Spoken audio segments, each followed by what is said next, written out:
जी पहले कार्यक्रम की शुरुआत आपसे करते हैं और मैं जानना चाहता हूं कि ये फैसला फिर वापस निकालकर ठंडे बस्ते से आप क्यों निकाल रहे हैं और इसको लागू करने के पीछे आपका मकसद क्या है? देखिए, मकसद वही है जो चर्चाओं पे रहता है, लगातार मीडिया दिखाती है, तमाम अन्य सोशल साइट्स पे दिखता है। तो लगता है कि कुछ चीज़ें ऐसी होनी चाहिए कि खाने पीने के एक मानक होने चाहिए, उस जगह के मानक होने चाहिए।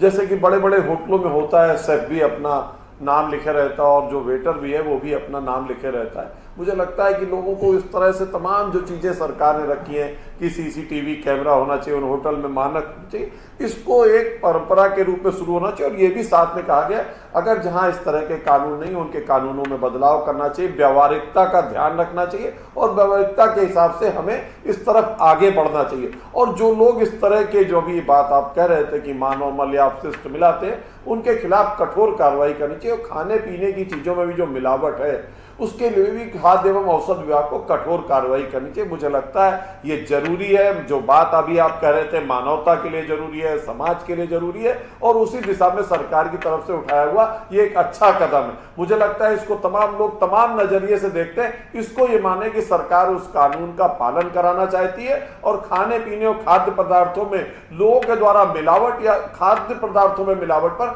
कड़ाई करना चाहती है। इसके अतिरिक्त इसका और कोई अर्थ मुझे लगता है समाज को नहीं निकालना चाहिए। जो लोग इसका अनेक अर्थ निकाल रहे हैं वो इस कानून पर राजनीति कर रहे हैं।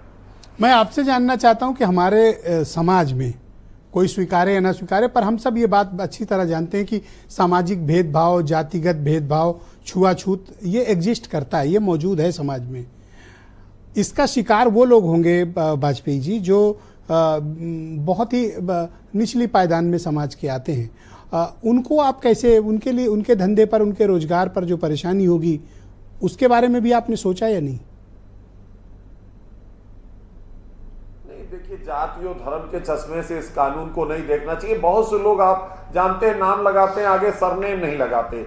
बहुत से लोग ऐसे हैं कि जो नाम की पट्टी लगी है, सरनेम नहीं। अधिकारी से लेकर और कर्मचारी तक, होटल के वेटर से लेकर और तमाम संस्थानों तक जहां नेम प्लेट लगाना जरूरी है, एयर होस्टेस से लेके सब नाम लगाते हैं अपना, उसके आगे सरनेम नहीं लिखते। मुझे लगता है जाति की बात तो यहां खत्म होती है और धर्म की बात तो आदमी के वेशभूषा तमाम से, चरित्र से पता लगती है। मुझे लगता है ये कतई नहीं है, इसके पीछे ये सोच ही गलत है। मुझे लगता है शादी बारातों में जो वेटर की संख्या अचानक बड़ी बड़ी पार्टी में 1000 बुलाई जाती है, सभी वर्गों के होते हैं और लोग मानते हैं कि ये तमाम वर्गों से आए लोग हैं जो आज इस शादी में वेटर का काम कर रहे हैं। ये उस सारे समाज से आए हुए लोग होंगे। इसमें सारे ब्राह्मण नहीं होंगे, सारे क्षत्रिय नहीं होंगे, सारे वैश्य नहीं होंगे, सारे पिछड़े नहीं होंगे, सारे दलित नहीं होंगे, सारे मुसलमान नहीं होंगे। और लोग स्वीकारते हैं उसको। आप क्या चाहते हैं कि शादियों में भी जो लोग जाएं सारे वेटर अपना नाम और जाति भी लिखें या ना लिखें?